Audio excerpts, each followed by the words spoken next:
Magandang araw po sa inyong lahat. Ang kwentong maririnig nyo ngayon ay tungkol kay Bibong at sa kanyang dalawang kaibigan na sina Jomar at Romulo. Sila'y mga kabataang minsang naging pasaway at nakakagawa ng mga bagay na hindi tama. At sa hindi inaasahang pangyayari, gawa ng wala silang pantustos sa kanilang pag-aaral, ay nakuha nilang magnakaw sa isang gusali. May nakita silang isang nilalang doon na hindi inaasahan. Isang malupit na aswang. Sa gitna ng takot, panganib at kaguluhan, paano kaya sila makakaligtas sa tiyak na kamatayan? Ngunit bago po ang lahat mga idol, huwag po nating kalimutan na mag-subscribe at i-hit ang notification bell sa aking YouTube channel na Apong Isaac at The Voice Addict para sa mas marami pang makapigil hiningang kwentong aswang at katatakutan mula sa mundo ng kababalaghan. Umpisahan na po natin ang kwento. Lo, halika na! Kain na po tayo! Mamaya na ako, Apo. Sige na, mauna ka na. Tatapusin ko lang tong ginagawa ko. Ano po ba yung ginagawa nyo? Kanina pa po kayo dyan eh. Hindi pa rin po kayo tapos. Hindi pa po ba kayo nagugutom? Ako kasi kanina pa kumakalaman tiyan ko eh. Hindi pa nga, Apo. Sige na. Kailangan kong tapusin tong ginagawa ko. Hindi to pwedeng maabala. Lalo na't isa itong mutya. Mababawasan ang bisa nito kung pahinto-hinto ang gawa. Isang mutya? Anong klaseng mutya po yan, Lo? Heto, tignan mo. Ito ang mutya ng luha ng pusa. Mutya ng luha ng ano, Lo? Pusa? Nagbibiro ho ba kayo? Hindi. Bakit naman ako magbibiro sa iyo, pambihira ka? Patingin nga po niyan. Aba, mukha nga pong pinatigas na luha, ano? Pero, talaga po bang galing sa pusa yan? Sa pagkakaalam ko po, hindi naman umiiyak ang mga pusa eh. At sino namang may sabi sa iyo na hindi umiiyak ang pusa? Lahat ng may buhay sa mundo, may kakayahang umiyak, lalo na kapag nasasaktan. Ultimo langgam, umiiyak ang mga yan. Kaya huwag kang magdunong-dunungan at baka kutusan kita dyan. Inaabala mo ko dito. Si Lolo naman, mainit naman kagad ang ulo eh. Relax lang po, Lo. Syempre, hindi pa naman po kasi ako nakakakita kaya hindi po ako naniniwala.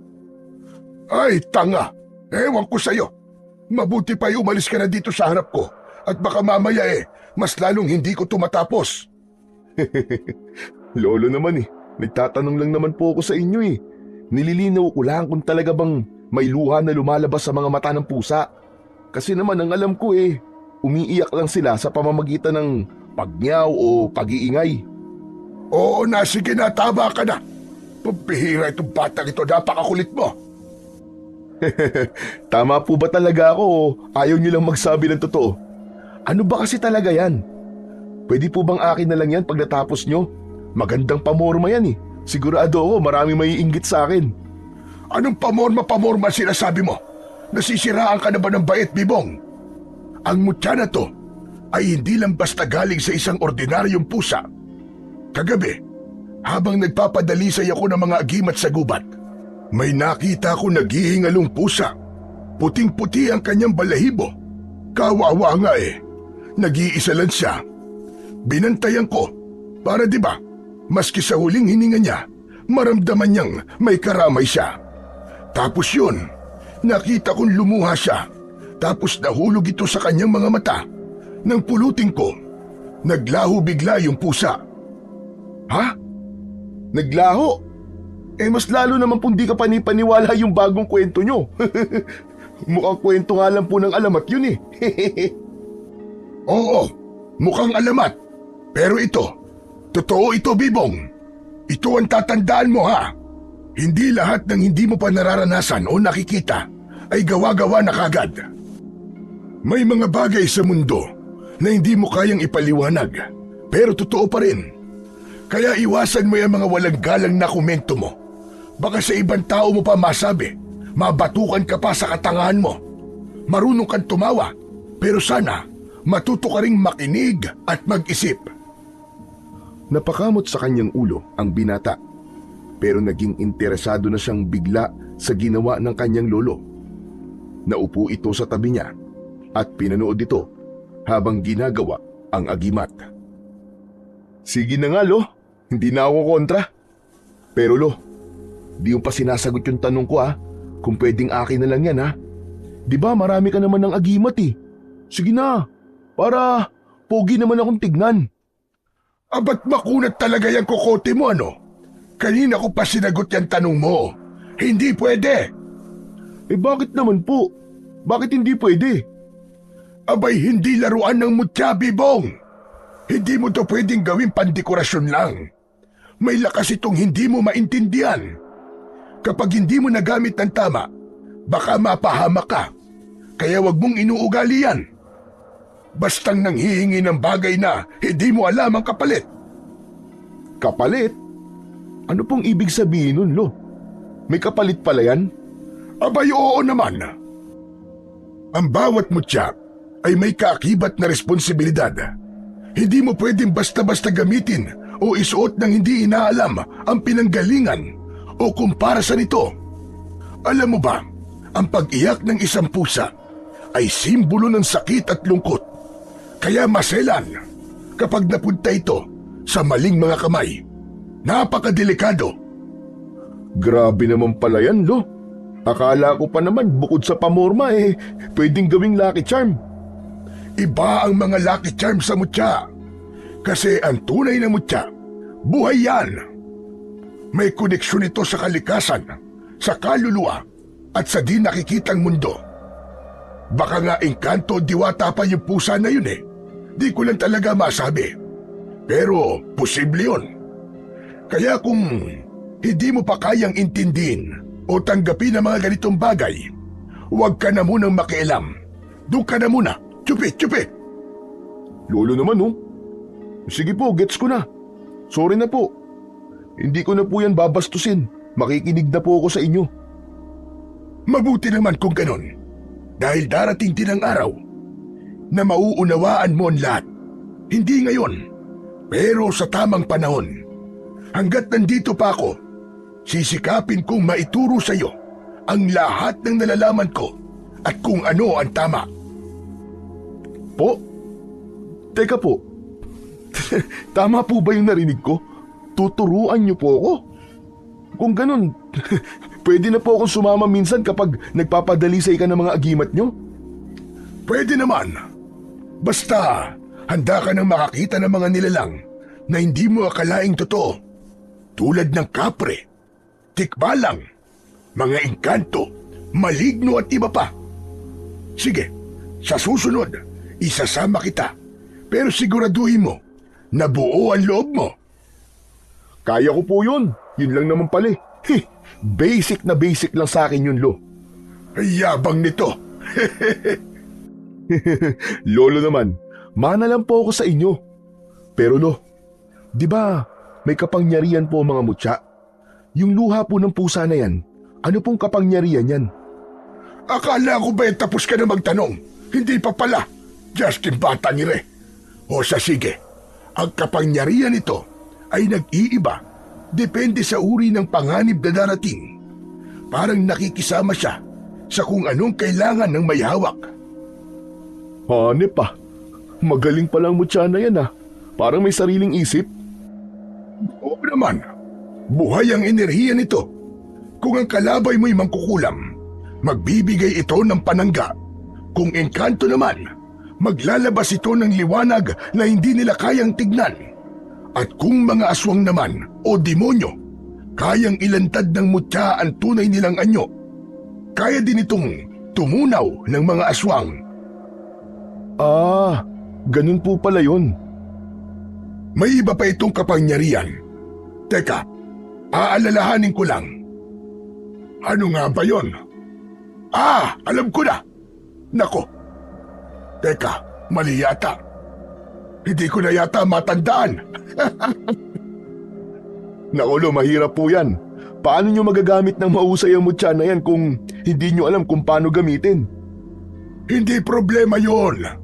Dahil ang bawat mutya na galing sa kalikasan ay may kanya-kanyang gabay. Kahit hindi maalam ang may tangan nito, ibubulong ito sa kanya kung paano gamitin. Wow! Astig naman pala, Lo. Kaya lang, malas kapag kasama pala sa kapangyarihan ng mutya ay yung nyaw-nyaw kapag nasasaktan sa pakikipaglaban. Tumigil ka! Huwag mong gawing biro ito, Bibong. Baka magalit sa iyo ang mutya o ang gabay nito. Tandaan mo, respeto ang isa sa puhunan dito. Dahil ang kapangyarihan ng mutya nakadepende rin sa puso ng humahawak. Pasensya na po, Lo. Nagbibiro lang naman ako eh. Hindi na po mauulit. Tandaan mo, Apo, lahat ng mutya, kahit gaano pa kalakas, walang silbi sa pusong marumi. Opo, Lo. Tatandaan ko po. Importante ang mga ganitong agimat, lalo pat nakatira tayo sa ganitong klase ng lugar. Alam mo ba, dati, nung ako ay bata pa, nakatira pa kami dati sa ibang lugar at may nangyaring hindi maganda. Pero buti na lamang, isang magaling at matapang na antingero ang tatay ko, kaya nailigtas kami sa tiyak na kapahamakan. Hala? Totoo, Lo? Bakit po? Ano nangyari? Muntik na kaming masakop ng mga aswang noon. Nagsimula yun nang may isang mag-anak na lumipat sa baryo namin. Pagdating pa lang nila, hindi na naging maganda ang reputasyon nila dahil masasama ang ugali tapos mga walang pakisama. Hindi lumalabas ng bahay at iba pa. Tapos alam mo, mula nang dumating din sila, nagsimula na yung tuwing gabi umaalulong yung mga aso. Talagang nakakakilabot, Apo. Tapos, nagkaroon pa ng serye ng patayan, hindi lang ng hayop, pati ng mga tao. Hala? Grabe naman po, Lo. Hindi lang po ba kwento yan? Hindi kwento to, Apo. Totoo ito. At hindi ko makakalimutan ang gabi nung dinukot yung bata sa kapitbahay namin. Ha? May dinukot na bata ang aswang? Iyon ang hinala. Pero walang gustong magsalita. Ang mga tao sa baryo namin noon, takot. Takot na takot silang lahat. Hanggang isang gabi, nakita mismo ni tatay yung isang nilalang na lumipad. May mahabang kuko at pulang mga mata. Hindi siya tao, hindi rin hayop. Siya ay isang aswang. Ano pong ginawa niya, Lo? Nung makita niyo po yung aswang? Abay, nilabanan niya. Hindi siya nagdalawang isip. Ginamit niya ang isa sa pinakamakapangyarihang agimat na nakuha niya sa buntot ng tikbalang. Wow! Lo, sige po. Ituloy niyo pa po yung kwento. Ang ganda. Napatay po ba yung aswang sa gabing yun? Hindi. Pero ang ginawa ng tatay ko, nilusob niya yung bahay ng dayong pamilya. At alam mo ba kung ano ang nakita niya? Ano po, Lo? Mga tao. Lolo naman eh. Ano namang klaseng kwento yan? Akala mo siguro tapos na kagad ang kwentuhan eh. Pero teka lang, pakinggan mo tong mabuti. Oo nga, mga tao ang nakita niya ron. Nakaupo sa sala. Parang normal lang. Parang walang nangyayari. Pero alam ng tatay ko, may kakaiba. Alam ni tatay na sila nga yung mga aswang. Teka, Lo, paano nangyari yun? Kung mukha naman palang normal na tao, paano niya po nasabing sila talaga yung mga aswang? Simple lang, Apo. Lahat sila. Walang anino. Ano, Lo? Walang anino? Tama ka. Kahit tirik ang buwan sa labas at bukas ang ilaw sa loob ng bahay nila, wala man lang kahit kapirasong anino na nagmumula sa kanila. Kaya dun pa lang, alam na ng tatay ko, hindi yun mga normal na tao. Isa pa, naaamoy niya. Iba ang amoy nila. Parang bulok na karne na hinaluan ng usok. Anong ginawa ni Lolo nun? Nilabanan po ba niya? Hindi siya basta-basta sumugod. Alam niyang delikado. Kaya kumuha siya ng isang bagay mula sa bulsa niya. Isang puting bato na tinatawag na batong liwanag. Kapag itinapon mo yun sa harap ng isang nilalang ng dilim, hindi sila makakagalaw. Ginamit niya, Lo? Oo, tumayo siya sa tapat ng pinto at sabay sigaw ng orasyon. Nang tumama ang batong liwanag sa sahig ng bahay, biglang nagsilabasan ang tunay na anyo ng mga yon. Yung ama, naging isang mapanganib na baboy ramo. At yung ina naman, naging dambuhalang uwak na may mukhang tao. At yung anak, humaba ang dila at nagkaroon ng sungay. Naku po, Diyos ko. Ano nangyari pagkatapos? Ginamit niya yung agimat ng buntot ng tikbalang, kaya hindi na sila nakapagbalat kayo pa. Tinawag niya ang mga kapitbahay at ipinakita sa lahat ang tunay na anyo ng mga halimaw na yon. Hanip, ang astig pala ng lolo ko sa tuhod ah. Abay, siyempre naman. Pero teka lang, hindi pa tapos yung kwento. Nung oras na yon, na nalaman na ng lahat na aswang nga sila, may dumating na isa pang antingero. Doon nagsimula ang matinding bakbakan. 4 ang sugatan, 3 ang hindi nakita hanggang ngayon. Naku, ibig sabihin, Lo, may nakatakas? Delikado yun, Lo, kung hindi lahat napatay. Kaya nga at yun ang dahilan kung bakit kami lumipat dito. Nagalit kasi yung nanay ko noon. Ayaw na ayaw kasi ni nanay noon na nakikipaglaban sa aswang ang tatay ko. Kaya pinapili niya, lilipat o lilipat. Abay, matindi pala ang lola. Walang mapagpipilian. Paano naman po pala kayo nagsimulang maging antingero? Mangyaring mas maagang namatay ang nanay ko, Bibong. At mula nang mawala siya, si tatay naman ay naging tutok sa akin. Lahat ng alam niya tungkol sa mga agimat at mutya, itinuro niya sa akin. Ah, natututunan din pala talaga yun. Oo naman. Kaya ikaw, darating din ang panahon na sa'yo ko naman isasalin ang lahat ng alam ko. Pero sana, bago dumating ang araw na yon, alam mo na kung paano magseryoso. Sana matino ka na nun. Grabe naman po kayo sa akin, Lo. Matino naman po ako ah. Madaling sabihin yan, pero mahirap patunayan, Bibong. Ito ang tatandaan mo. Bago ko sa iyo ipasa ang mga alam ko at ang mga agimat ko, kailangan patunayan mong kaya mong panindigan ang mga ito. Pustahan pa tayo, Lo eh. Kaya ko yan, promise. Makikita natin. Importante din talaga na matuto ka. Dahil hindi habang buhay na nandito ako para ipagtanggol ka. Huwag niyo munang sabihin yan, Lo. Matagal pa yun. Matagal pa tayo magkakasama. Kaya wag po kayo mag-alala. O siya, sige. Tapos na ako rito. Tara na't kumain tayo. Gutom na rin ako. Tumayo ang maglolo, pero hindi pa man nila naihahakbang ang kanilang mga paa, ay narinig nila ang isang boses sa likuran nila. Parehas silang napalingon, gulat at may halong pagtataka. Si Romulo nakangisi habang pinapagpag ang alikabok sa kanyang tsinelas. Tama ba narinig ko? Kakain pa lang kayo? Ayos!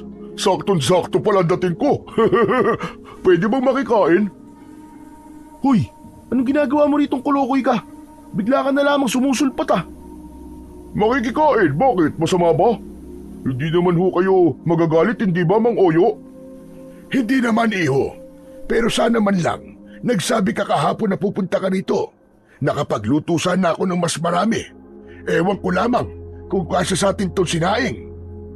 Naku, pasensya na po. Biglaan po kasi. Biglaan? Sus, maniwala ako sa'yo. Bawat punta nyo dito alam ko, planado. Ano na naman ba ang kailangan nyo ni Jomar? Saka kanina ka pa nakikinig sa usapan namin ni Lolo, no? Saan ka ba lumusot? Di ka namin namalayan ah. Sa daanan, malamang. At saka, paano mo ako mapapansin tutok na tutok kayo sa pag-uusap ng lolo mo. Buti nga, kilala ako ng aso nyo eh. Kung hindi, baka kinagat na ako. Nasaan ba si Jomar? Nandyan. Dumaan lang sa tindahan, bumili ng yosi. Susunod din daw dito. Ay nako, sana nagsabi muna kayo na pupunta kayo dito eh. Yan tuloy, wala kaming masyado may papakain sa inyo. Nakakahiya. Sus! Para ka naman sira, hindi na kailangan. Hindi naman kami mga tagalungsod para mag-inarte kung ano ang meron eh. O siya, sige. Maiwan ko muna kayo. Titignan ko lang kung may mailuluto pa akong dagdag. Baka may naiwang tinapa. At kung wala, abay, baka itlog na lang ang ulam natin. Kahit asin at kanin lang, Lo. Basta may kasamang masayang kwentuhan. Panalo na yun. Umawa silang tatlo habang si Mang Oyo ay nagtuloy na sa kusina. Naiwan si Bibong at Romulo sa may bangko sa gilid ng bahay at ipinagpatuloy ang kanilang pag-uusap. O yun na nga, bakit nga pala kayo na parito? Bakit biglaan yata? May plano kasi kami ni Jomar. Siyempre bilang kaibigan, kasama ka. Ano na naman bang kalokohan yung plano nyo ni Jomar ha? Nung huling plano nyo, nabulilyaso yun eh. Abay palpak, muntik pa tayong mauwi sa kulungan. Ibubulog ko lang sa'yo. Baka mamaya marinig di Mang Oyo eh. Alam mo na, baka mag-alboroto yun. Ano ba kasi yun ha? Magnanakaw kami ni Jomar ng mga bakal saka iba pang scrap sa sirang gusali sa bayan. Di ba, matagal naman ng abandonado yun. Kaya pakinabangan na natin. Ano, sama ka? Ano? Ano na naman yan, Romulo? Pambihira naman kayo, oo. Gagawa na naman kayo ng kalokohan eh. Hindi pa ba kayo nadadala? Aba, iba na yata ang tono mo ngayon ah. Bakit, ayaw mo? Hindi ka nasasama sa mga racket namin? Malalagot ako kay lolo niyan eh. Ayaw na ayaw niya mga ganyang kalokohan eh. Saka Chong, minsan minumulto na ako ng konsensya ko sa mga ginagawa natin eh. Ikaw, hindi pa ba? Sus, Ginoo ko. Hindi tayo mabubusog kapag puro takot at konsensya ang paiiralin mo. Saka ano ka ba? Tulad nga ng sinabi ko kanina, matagal nang abandonado yung gusali na yun. Wala nga pumupunta dun eh, kasi ang alam ng mga tao, pinamumugaran ng multo yun. Pero hindi, kaya walang dapat na ikakonsensya. Saka Bibong, ang laki ng kita ron, sigurado kami. Nakita na namin eh, sa isang gabi lang, baka makaipon tayo ng 3 sako ng tanso. Alam mo naman na mahal ang tanso ngayon, di ba? Tapos, ipagbili natin kay Mang Elmer. Yak, humigit kumulang 5,000 kaagad yun. Kailan niyo ba pinlano ni Jomar? 1 linggo nang nakakaraan. Alam mo kasi itong kaibigan natin eh, may nakilala na nakatira malapit dun sa lugar na sinasabi ko sa'yo. Napaka-interesante talaga ng gusali na yun, Chong. Kaya yun, sinorbay na namin.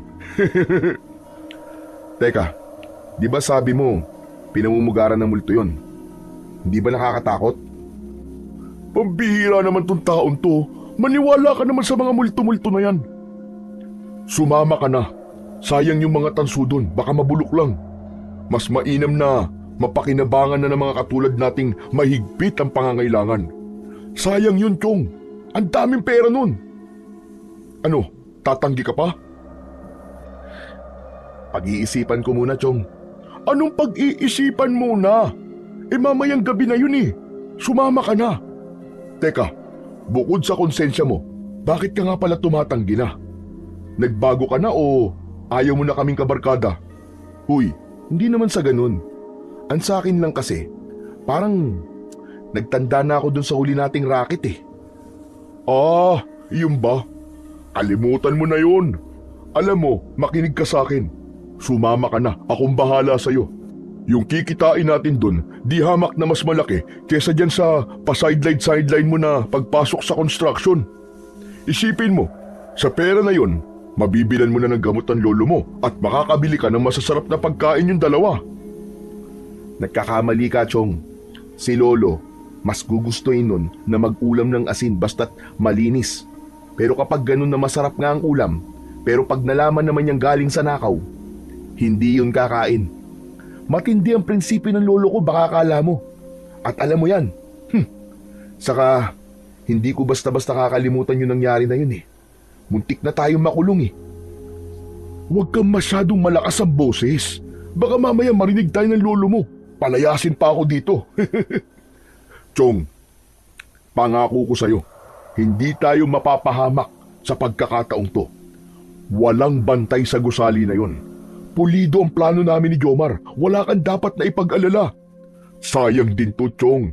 Pwede rin tong pang-tuition. Ay nako. Baka malaman to ng lolo ko eh. Malalagot na naman ako eh. Tayo lang naman tatlong nakakaalam eh.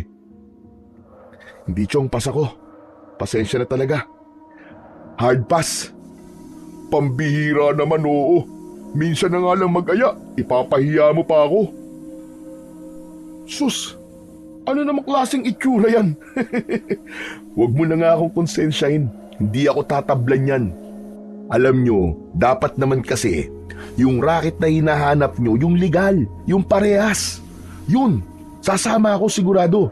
Pero sa ganito, ayoko na talaga. Ayoko na, period. So hindi ka na talaga sasama? Hindi na nga. O sige, magkalimutan na tayo. Huy, seryoso ba? Sige, kung ikaw, yan ang gusto mo eh. O sige, pero popormahan ko na din si Joyce. Talo-talo na tayo. Oy, wag naman ganun, Romulo.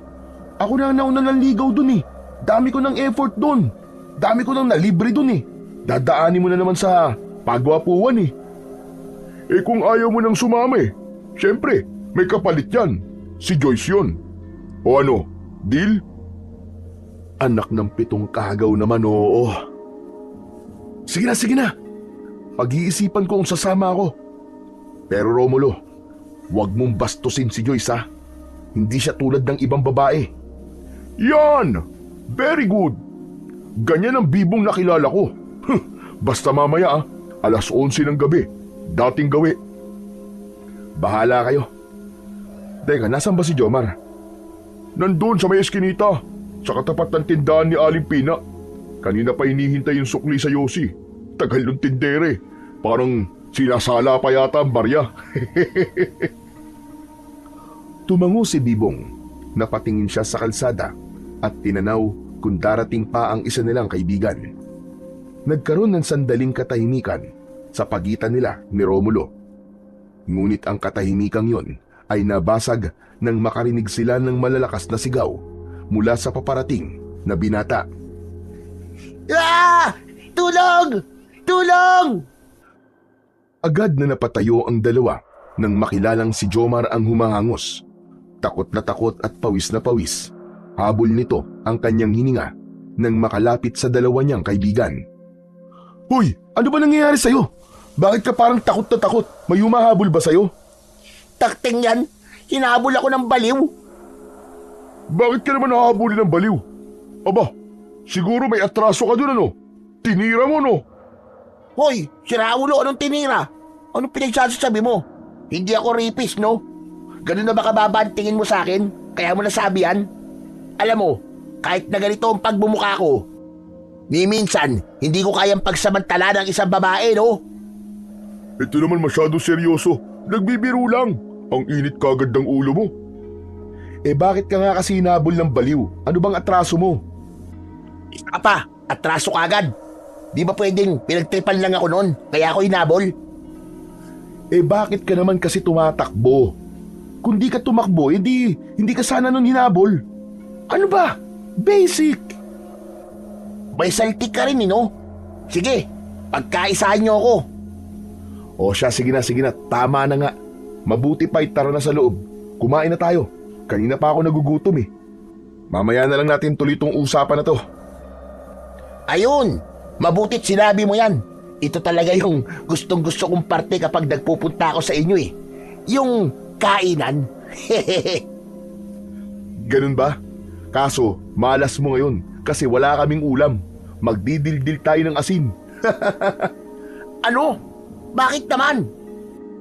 Eh kasi nga, hindi daw tayo nagpasabi. Sa bagay, sayang.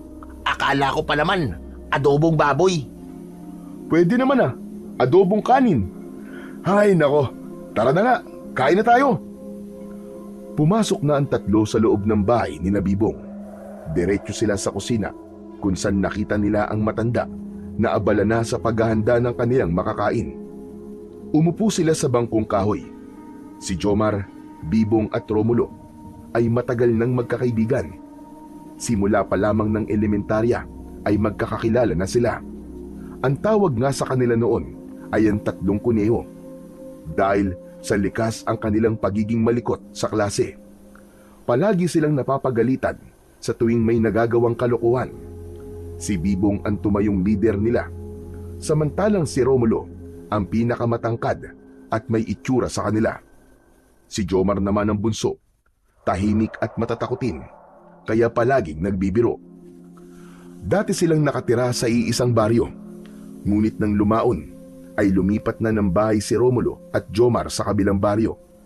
Gayunpaman, hindi naputol ang kanilang koneksyon.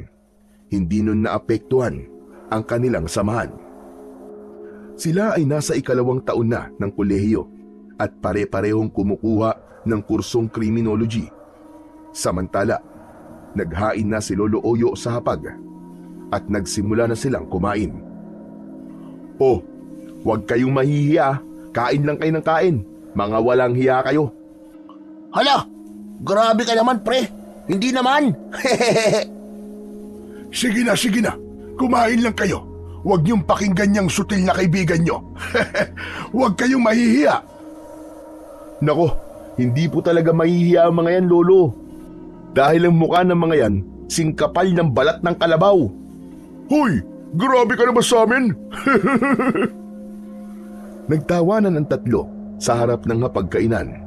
Pero pamaya-maya pa, halos sabay-sabay din silang huminto nang mapansing sumeryoso bigla ang mukha ng matanda. Jomar Iho, may itatanong lang ako sa iyo. Totoo ba yung balita na may natagpo ang bangkay sa lugar niyo? Usap-usapan ng mga tao, aswang daw ang pumatay. Totoo ba yon? Yun po ang sabi nila. Kasi natagpuan yung bangkay, wakwak ang tiyan at wala nang lamang loob. Nakakatakot nga po kasi buntis pa naman po yung biktima. Kawawa naman. Ano ka mo, aswang? Naniniwala ka pala, Jomar, sa aswang? Nakakabakla ka, pre, ha? Umayos ka. Anong bakla?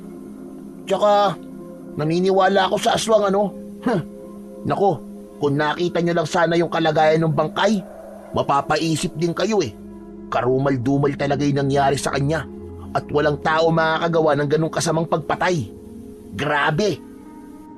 Alam mo, Jomar, kalokohan lang ang mga aswang na yan.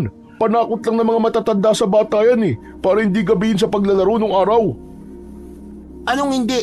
Totoo ang aswang, no? Alam mo bang muntik na akong maging aswang dati? Sira ulo, joker ka talaga. Totoo nga!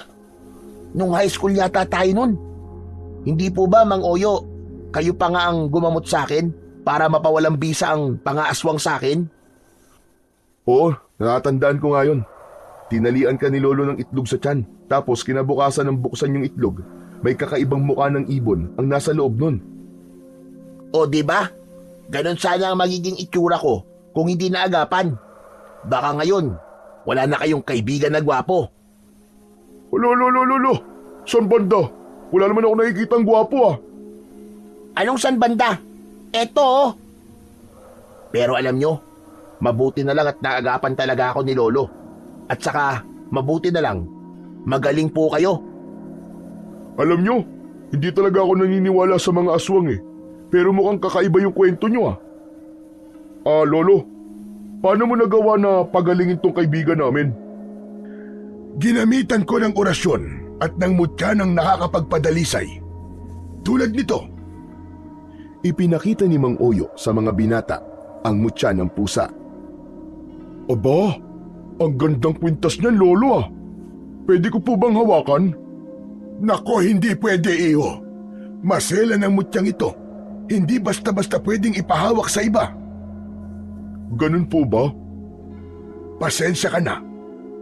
Okay lang po, walang problema. Tulad sa aswang, hindi rin ako naniniwala sa mga ganyan Mga agi-agimat.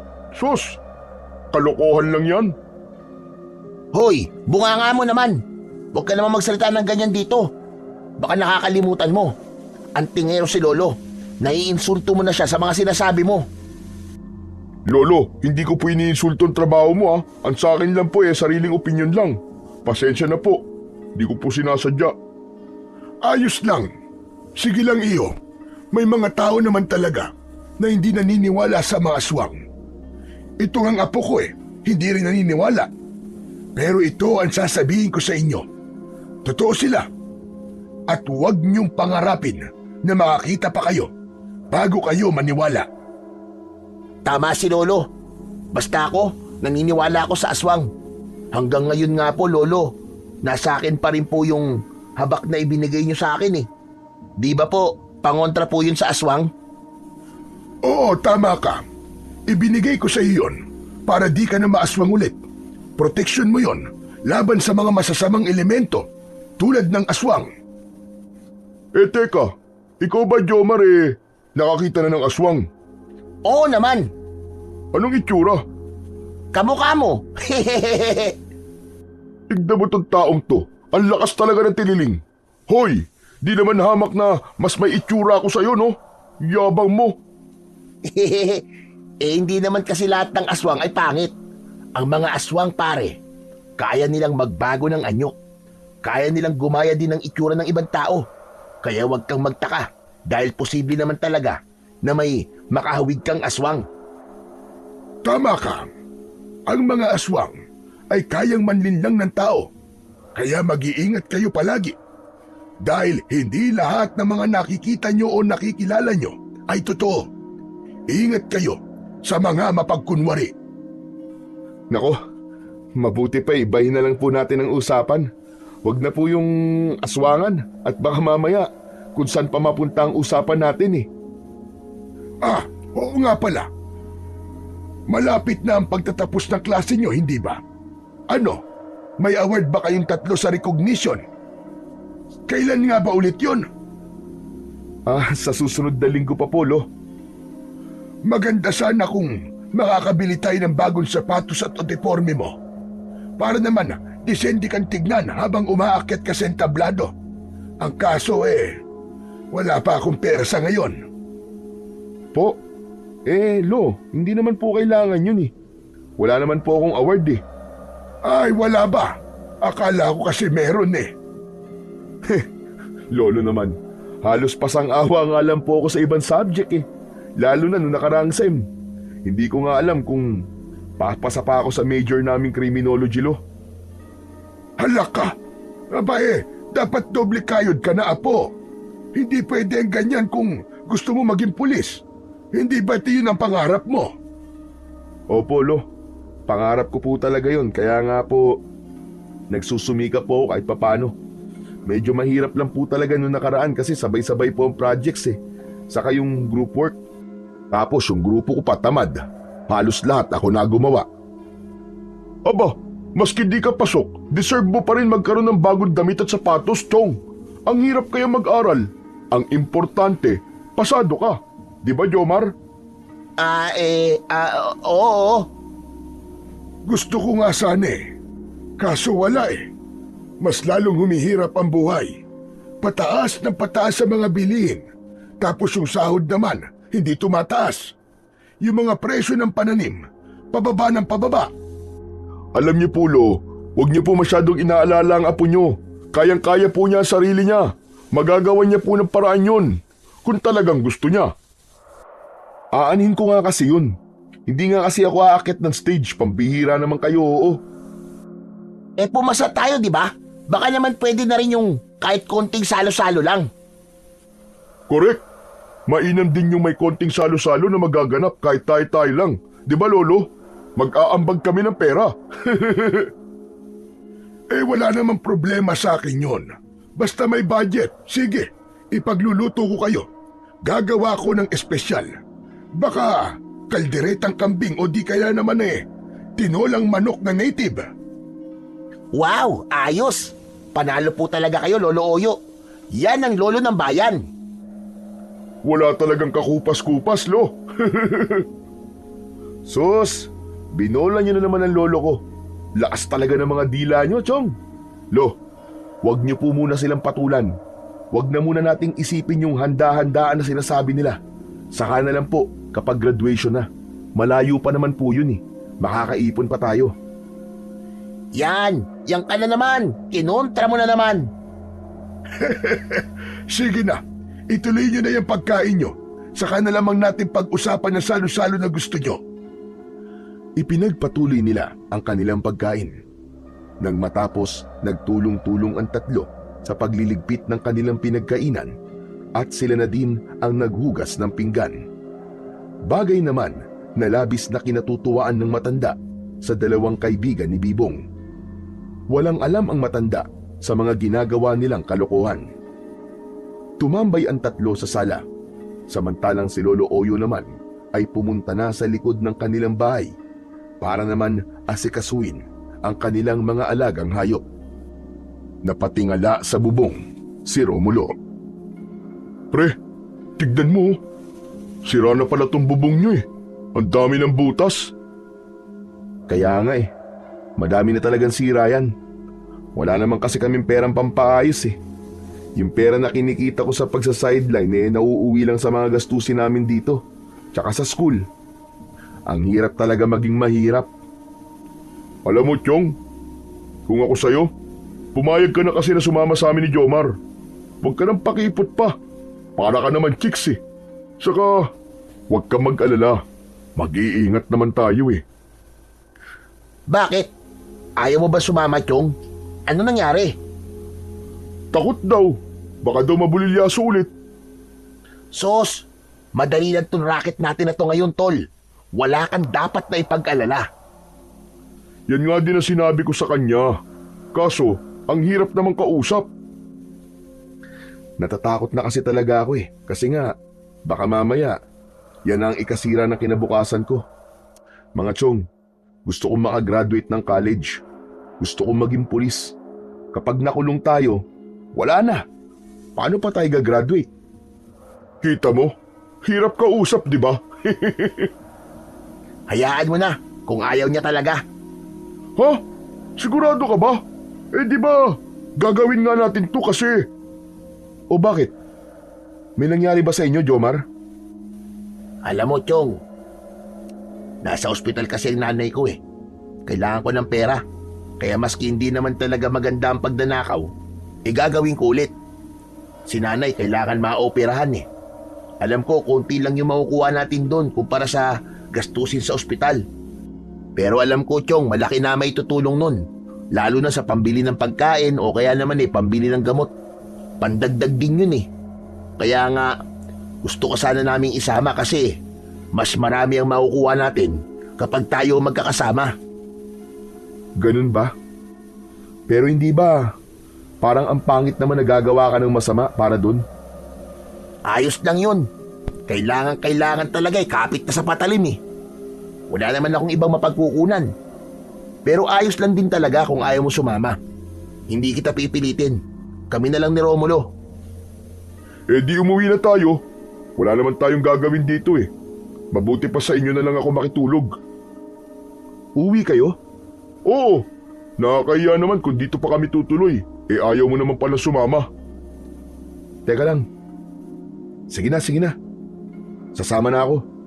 Sabi ko na eh, di mo kami kayang tiisin eh. Ayos! Yan ang gusto ko sa'yo, Bibong. Bibong-bibo ka talaga. Oo na. Para naman akong bata na inuuto nyo eh. Hindi ka namin inuuto ah. Di ba pwedeng masaya lang kami? Kaya nga naman, hayaan mo, Chong, mag-iingat talaga tayo. Pinapangako ko na wala tayong magiging problema. Saka huwag ka mag-alala. Last na talaga to. Tama, last na to. Pagkatapos ito, legit na tayo. Focus na tayo sa pag-aaral, sa pangarap, tsaka sa pagiging pulis. Tama. Swear to God. Pagkatapos nga nito, wala nang kabalbalan. Kailangan na natin talagang ayusin ang mga buhay natin. Sige. So ano? Anong magiging plano? Ganito, alas 11 ng gabi, pupunta tayo sa likod ng abandonadong gusali. May butas dun sa likod. Hindi siya halata sa daan kasi Natatakpan ng mga damo. Tapos, dadaan tayo sa fire exit sa loob. Nandun yung mga luma at kalawangin na bakal. Karamihan, frame ng mga luma nilang mesa, silya, pati yung ibang gamit na iniwan na nila doon. Tapos, may mga tanso doon. Marami talaga. Dadalhin natin yung sako, yung crowbar, tsaka kutsilyo. Pambaklas lang ah, hindi panlaban. Ayos ah. Buo na pala ang plano eh. Naplansya nyo na. Siguro mabuti nating gawin ngayon. Matulog na tayo. Magpahinga para hindi tayo antukin mamayang gabi. Mabuti pa nga, para mamayang gabi, trabaho na. Pagkatapos magkasundo, agad na nag-ayos ng higaan ng tatlo. Sa maliit na silid ni Bibong, naglatag sila ng mga banig at kumot. Si Romulo ang kumuha ng mga unan mula sa itaas ng aparador, habang si Jomar naman ay abalang pinaplansya gamit ang kamay, ang lukot-lukot na kumot para raw presko sa balat. O ayan na, ayusin nyo ng posisyon nyo. Madami-daming oras pa ang itutulog natin. Tama, tahimik na. Wala na muna maghaharutan ha. Bawal ang antukin mamayang gabi. Humiga si Jomar sa gitna, habang si Romulo sa kaliwa at si Bibong sa kanan. Malapit sa bintana, tahimik, isa-isang pumikit ang mga mata. Sa kabila ng lamig ng simoy at ginhawa ng pagkakahiga, hindi agad dumapo ang antok sa kanilang mga mata. Ngunit hindi nagtagal, isa-isa silang nadala ng antok at napapikit na rin.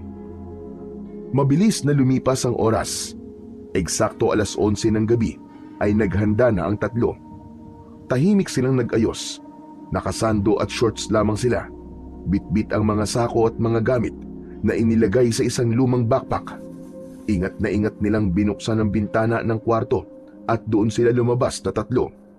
Ekspertong-eksperto na sila sa hindi paglikha ng ingay. At nang matapos, masiguro na wala ng tao sa labas at di nagising ang matanda, mabilis silang tumakbo palayo. Naglakad sila papunta sa lugar kung saan ipinarada ni Romulo ang kanyang sasakyang tricycle. Madilim ang gabi at ang tanging liwanag sa dinadaanan nila ay mula sa malalayong poste. Ilang sandali pa, iniwan na muli nila ang sasakyan sa isang tagong lugar sa likod ng talahiban. Walang gaanong dumadaan sa kalsadang yon, kaya panatag sila.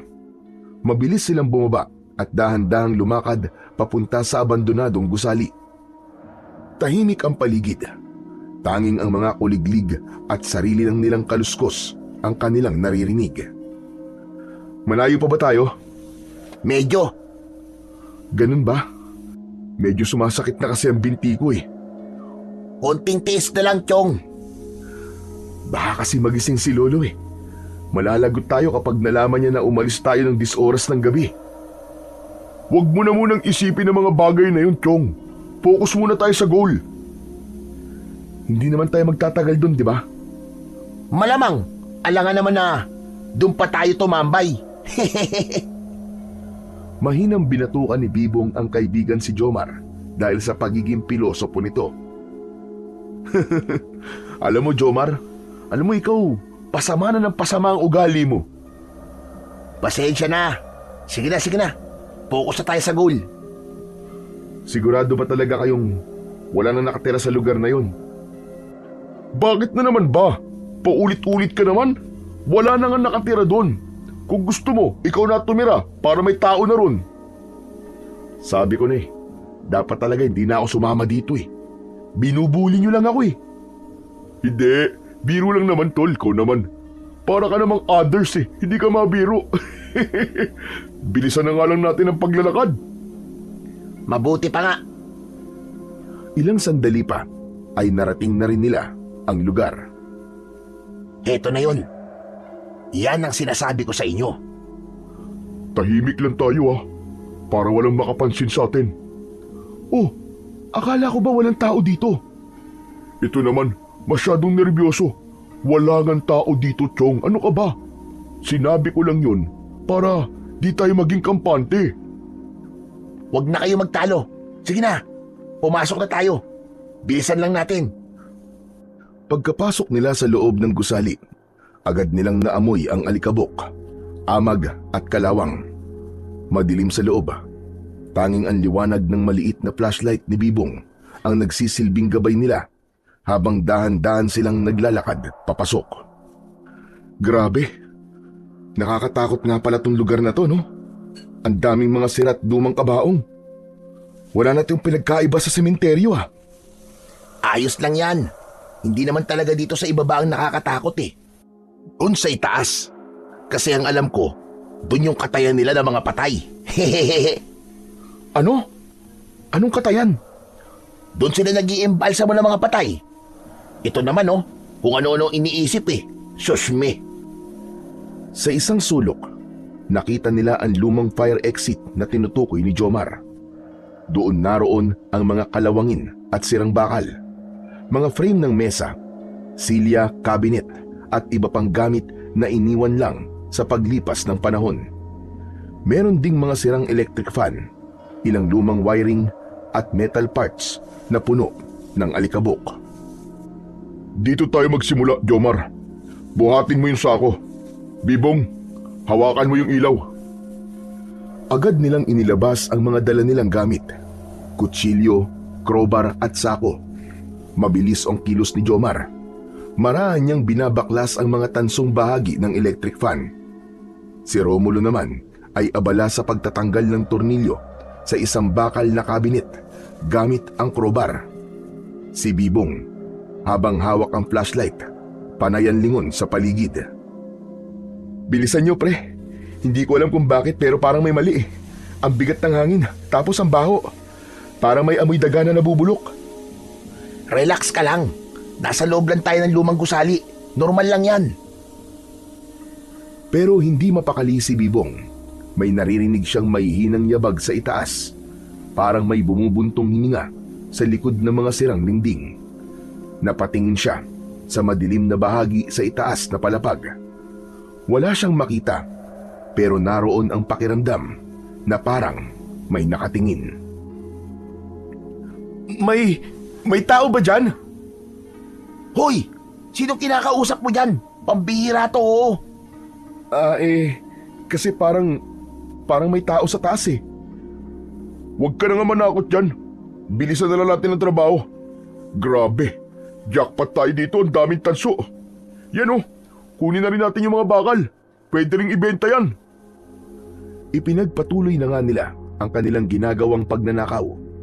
Halos mapuno na nila ang 2 sako. May isa pa silang dapat na punuin. Ngunit habang nagpapatuloy sila, biglang napatingin si Bibong sa may hagdan. Malakas talaga ang presensya sa kanya ng kung sino man ang nasa may hagdan. Pakiramdam kasi ng binata ay may nakatitig sa kanila at sinusundan sila saan man magpunta sa loob ng gusali na yon. Hoy, Bibong! Okay ka lang ba? Hindi, Chong. Pero ayos lang, sige. Huwag ka mag-alala sa akin. Ay nako, hayaan mo na nga muna yan, Jomar. Nagtitrip lang yan eh. Biglang isang malakas na kalabog sa itaas ang kanilang narinig. Napalundag si Bibong at nagpaikot-ikot agad ang flashlight papunta sa hagdan kung saan tila nanggaling ang tunog. Pero wala naman silang makita doon. Narinig niyo yun? Oo. Naku, kayo naman oh. Daga lang yun. O kaya naman baka pusa lang. Pero kahit paanong paliwanag ni Romulo, ramdam sa ere ang kakaibang lamig. Bumigat ang pakiramdam ng paligid. At kahit sila ay parang hindi na gaanong sigurado sa mga sarili nilang sinasabi, nagkatinginan sina Jomar at Romulo. Nagkaunawaan. Tignan natin sa taas. Tara, sama ka, Bibong. Ako na lang ang magbabantay dito. Aayusin ko pa itong mga nasa sako eh. Okay, sige, ikaw bahala. Pero kung may mangyari na kakaiba, tawagin mo lang kami ha. Pupunta lang kami doon sa taas para makita, baka mamaya may mahalagang bagay pa nandun eh. Tumango na lamang si Bibong. Umakyat na sina Romulo at Jomar, dala ang flashlight at crowbar. Naiwan si Bibong sa ibaba, nakatayo sa 2 punong sako. Nang mawala ang dalawa sa kanyang paningin, muling bumalik ang pakiramdam na parang may mga matang nakamasid sa kanya. Maya-maya ay umihip ang hangin. Tapos ay may parang nakita siyang dumaan sa kanyang likuran. Anak ng teteng oh. Ano ba yun? Luminga siya pero wala pa rin siyang nakita. Nagsimulang bumilis ang tibok ng kanyang puso. Para siyang nauupos sa sarili niyang takot. Hindi pa man nagtatagal ay may narinig siya ulit na malakas na pagbagsak ng bakal at gumulong pa ito sa saig. Jomar? Romulo? Kayo ba yan? Walang sumagot sa kanya. Pumunta siya sa pasilyo, sumilip sa direksyon ng tunog. Wala pa rin siyang nakita. Pagbalik niya sa dating pwesto, nakita niyang nakabukas ang isa sa mga sako. Tila ba may gumalaw? Parang may humukay sa loob nito. Napaatras ang binata. Anak ng... Mukhang akong pinagtitripan ng dalawang to ah. Hoy! Bilisan niyo dyan! Nang makaalis na tayo! Bibong, huwag ka masyado maingay. Ano ka ba? Ano ba kasing ginagawa niyo sa taas? Halina kayo dito, umuwi na tayo! O sige, sandali lang. Babalikan ko lang si Romulo. Sige, sige! Bilisan niyo na! Muling nawala si Jomar sa paningin ni Bibong. Muli siyang naiwan sa ibaba. Nagbantay ng kanilang mga gamit. Inisa-isa niyang inayos ang mga gamit na scrap na nakuha ng kanyang mga kaibigan. Ngunit hindi pa man siya nangangalahati sa ginagawa ay napahinto siya nang marinig niya ang sigawan ng kanyang mga kaibigan sa itaas ng gusali. Bigla siyang naalerto. Agad na kumilos at tataas na sana siya. Pero nakasalubong niya si Romulo. Tumatakbo pababa. Oh! Ano nangyari?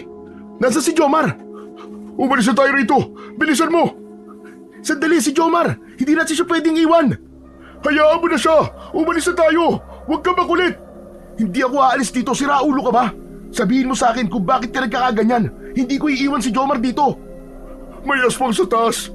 At si Jomar sinugod ng aswang. Kitang-kita ko, Bibong. Ano? Paano nagkaroon ng aswang dito? Hindi ko alam. Mamaya na tayo mag-usap. Kailangan na natin makaalis dito bago pa bumaba yung aswang na yun.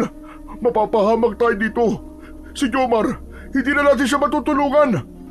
Pero, Bibong, wala na tayong magagawa. Tara na! Pero paano yung mga ninakaw nating gamit? Iiwan na lang ba natin yun dito? Oo, lagyan naman oh. Tara na! Magkasabay silang tumakbo palabas ng gusali. Halos madabada pa sila sa pagmamadali. Sa likuran nila, nakarinig si Bibong ng mga yapak. Kasabay nito ay ang malakas na ungol. Para silang hinahabol. Si Bibong, bagamat nakakaramdam na din ng takot, ay paminsang-minsang lumilingon. Umaasang makikita si Jomar na sumusunod, pero wala. Mas lalo siyang nataranta. Ano ba? Huwag kang lingon ng lingon! Bilisan mo, Bibong! Patuloy silang sumibad palabas ng gusali hanggang sa makarating na sila sa likod. Hindi na sila lumingon pa. Sumuot sila sa butas at nagpatuloy sa pagtakbo hanggang sa makarating sa kanilang sasakyan. Sandali lang, Chong!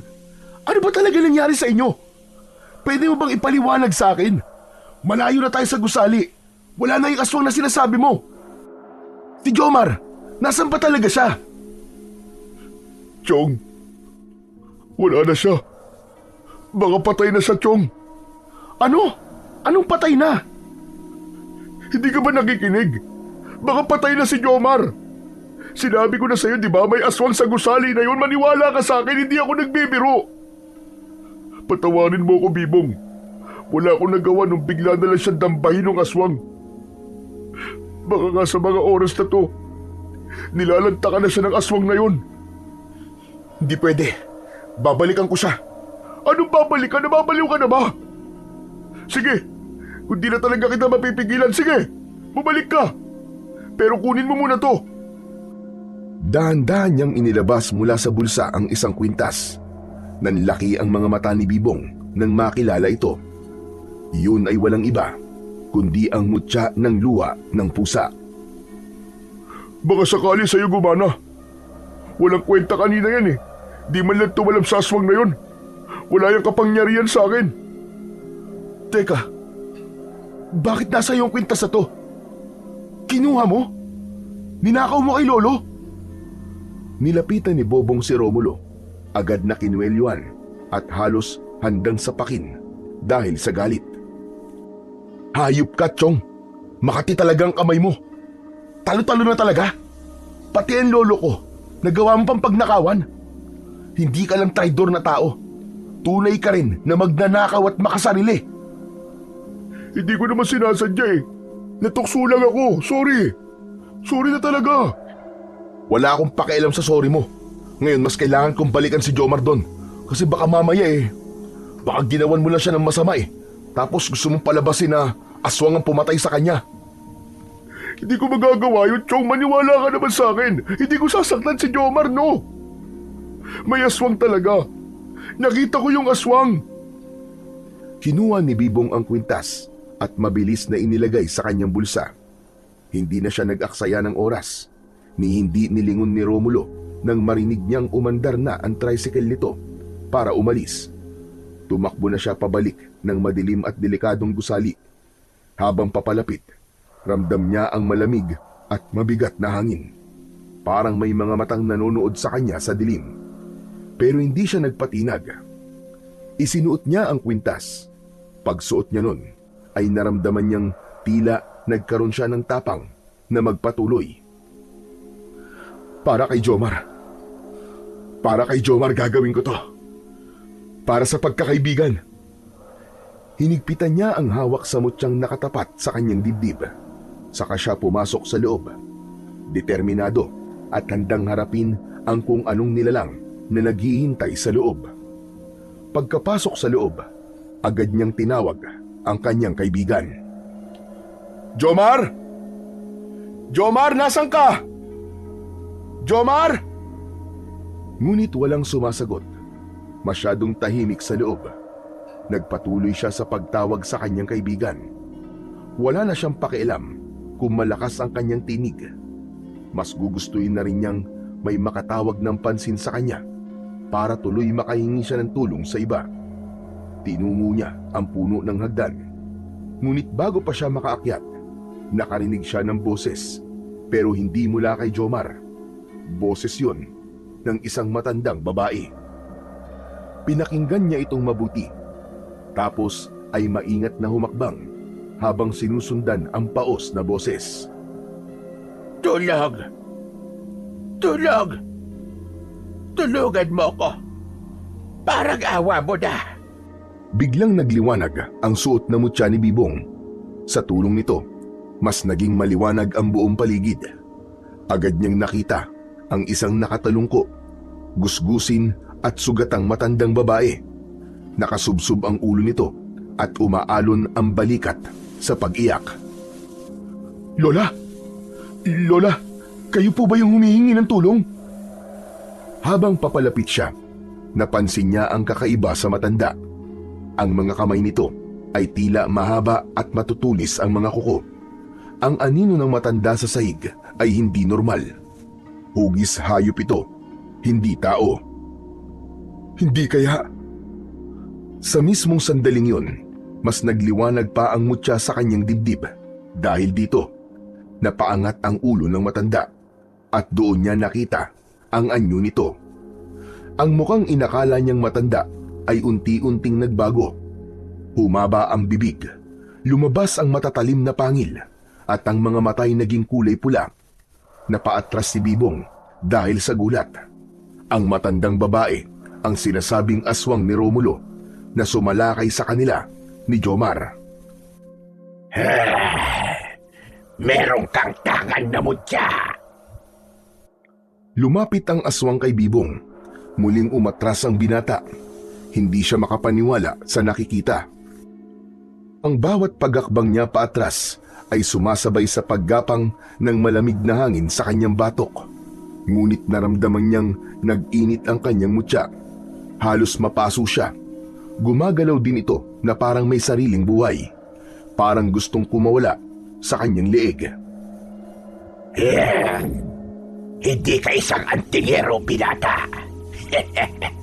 Mabuti pa ay isuko mo na sa akin ang hawak mong mutya. Hindi! Ano ako bali? At bakit ko naman ibibigay sa ito? Dahil hindi mo alam kung anong kapangyarihan ng bagay na yan. Huwag mong paglaruan. Unti-unti, nagsimulang dumapa ang aswang sa saig. Gumapang siya patungo kay Bibong. Hindi! Hindi ko to ibibigay sa'yo! Sa lolo ko to! Mahigpit niyang hinawakan ng mutya. Ramdam niya ang init na nanggagaling dito. Isang init na tila bumabalot sa buong katawan niya. Yun ang nagpapalakas sa kanya kahit nanginginig na siya sa sobrang takot. Ibigay mo sa akin yan. Kapalit na hindi na kita sasaktan. Hindi ko nga ibibigay sa ito eh! Ang kulit mo ding aswang ka eh! Kung ayaw mong ibigay, pues, kukunin ko sa'yo ng sapilitan. Biglang lumundag ang aswang ng mabilis. Sa isang iglap, halos abot kamay na niya si Bibong. Ngunit sa mismong paglapit nito, mas sumiklab ang matinding liwanag. Sumabog ito mula sa dibdib ng binata. Ito ang mismong nagpatigil sa nilalang. Itigil mo yan! Itigil mo! Napaurong ang aswang. May ilang bahagi niya ang tila nasusunog sa liwanag. Parang itim na langis na bumubula sa ibabaw ng kanyang balat. Itim na bula ang lumalabas sa mga nasusunog na bahagi ng kanyang katawan. Amoy sunog na buhok ang kumalat sa paligid.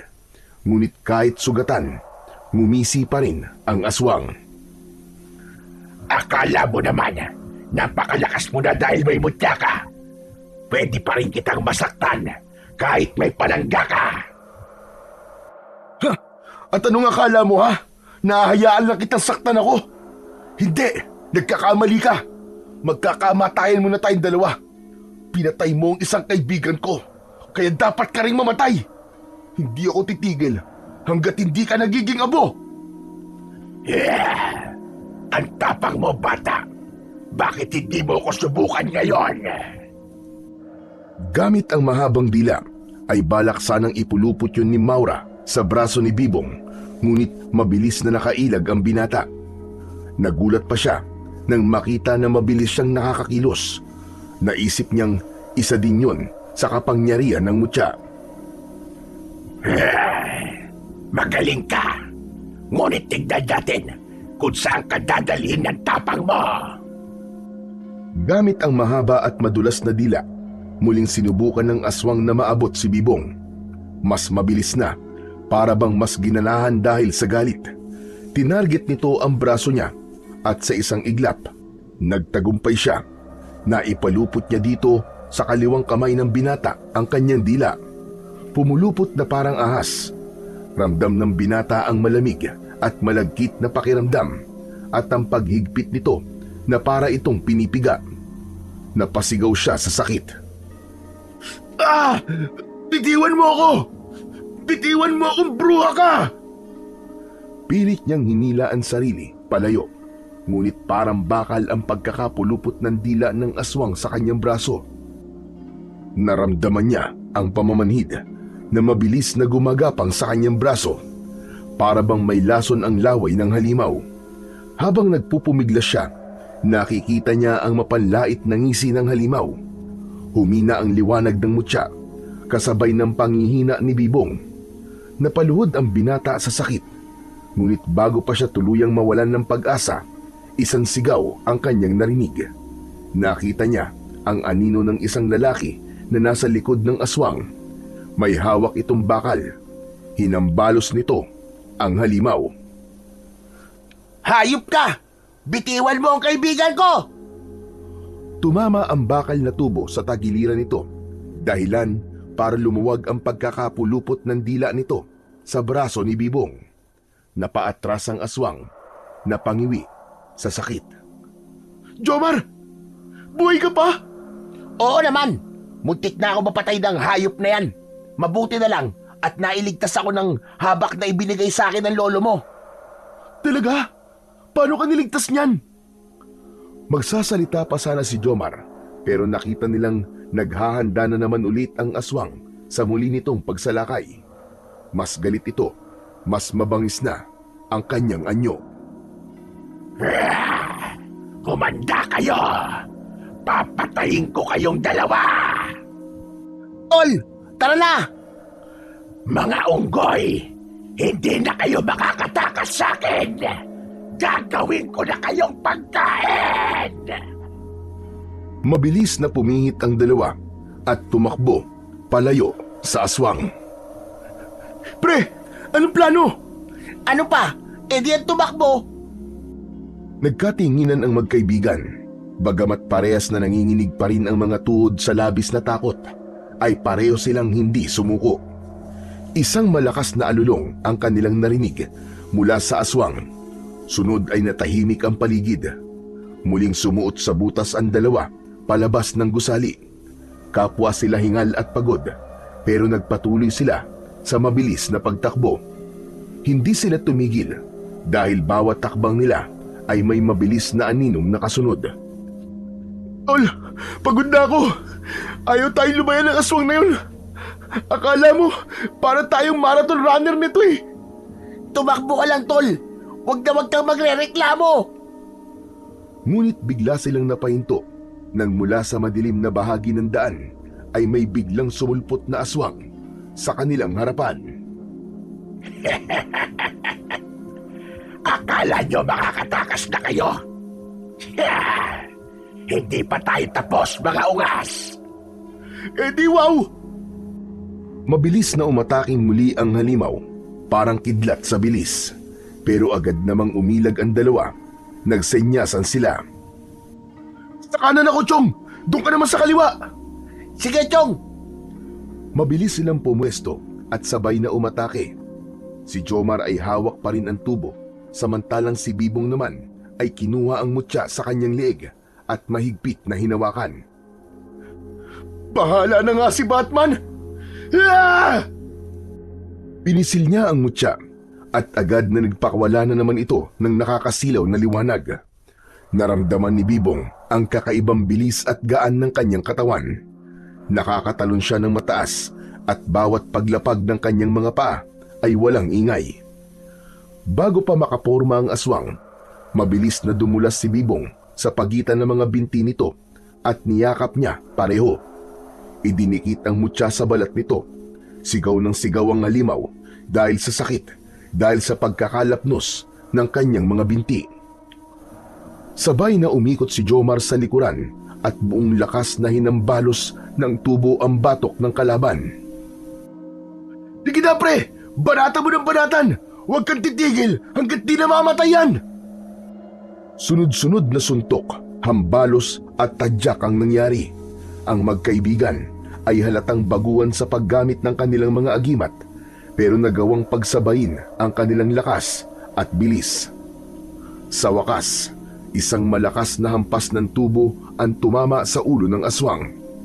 Kasabay ng patuloy na pagkakapaso ng balat nito sa liwanag ng mutya ng luha ng pusa, unti-unting nawalan ng lakas ang aswang. Napasadsad ito sa lupa. Mabilis namang umalis sa ilalim ni Bibong dahil sa takot na madaganan. Sumigaw ang aswang na si Maura ng huling beses. Isang malakas na alulong ang kanyang pinakawalan hanggang sa unti-unting nawala at naging abo sa hangin. Tahimik na ulit. Nagkatinginan ang dalawa, parehong halos mahimatay sa labis na tuwa. Pre, ang galing! Buhay pa tayo! Ayos! Mabuti na lang talaga. Magaling ka sa katawan, Chong. Ay, grabe! Nagawa talaga natin! Natalo natin yung aswang, Chong! Ang galing natin! Nag-apir ang dalawa. Tawa sila ng tawa. Ilang segundo silang tumahimik. Parang ninanamnam ang kanilang tagumpay laban sa aswang. At napaupo sila sandali at nagpahinga. Siya nga pala, pre. Salamat Kung di mo ko binalikan, baka wala na ako ngayon. Kasi di ko naman kakayanin na mag-isa ang aswang na yun eh. Ang lupit niya. Walang patawad. Tapos yung siraulong Romulo na yun, iniwan pa ako. Napakaduwag. Ano ba talaga nangyari sa inyong dalawa?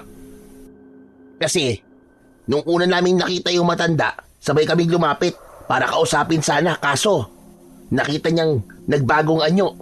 Ayun, nagpanik. Iniwan ako. Tinakbuhan. Walang lingon-lingon. Walang iya talaga.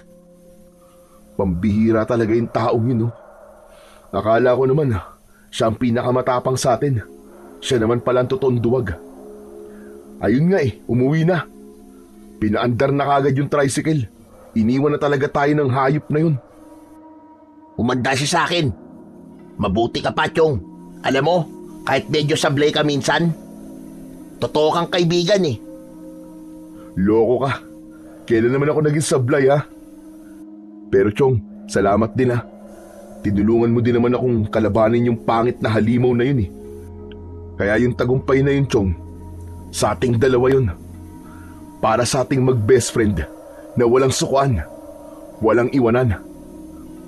Nagyakap ang dalawa. Sandaling katahimikan, pero biglang dumilim ang paligid. Napatingin sa buwan si Bibong at nakita niyang tumakip ang itim na ulap sa buwan. Umihip din ang malamig na hangin na nagpatindig ng kanilang mga balahibo. Pre, mabuti pa talaga. Kinakabahan na naman ako eh. Parang may masamang mangyayari. Agad silang tumayo, pero napansin din ni Jomar ang mutya sa kamay ni Bibong. May usok na kulay abo. Umiikot-ikot ito sa palad ni Bibong, paakyat sa braso. Pre, yung mutya mo. Ano nangyayari? Ha? Ano to? Tinignan niya ang mutya. Napanganga siya nang makitang may usok nang lumalabas dito. Bukod pa sa parang tumitibok-tibok ang bato na parang may pulso. Pumipintig-pintig. Bitiwan mo na, pre! Bitiwan mo! Hindi pwede! Kay Lolo Tochong eh! Magagalit sa akin yun! Ayaw bitiwan ng binata ang mutya dahil alam niyang bawat anting-anting ay mahalaga para sa kanyang lolo. Ang mga ito ang kanyang buhay at parang itinuturing na mga alaga o anak ang kanyang mga agimat. Kaya naman, kung hindi niya maibabalik ang mutya sa kanyang lolo, alam niyang magdadamdam ang matanda sa kanya.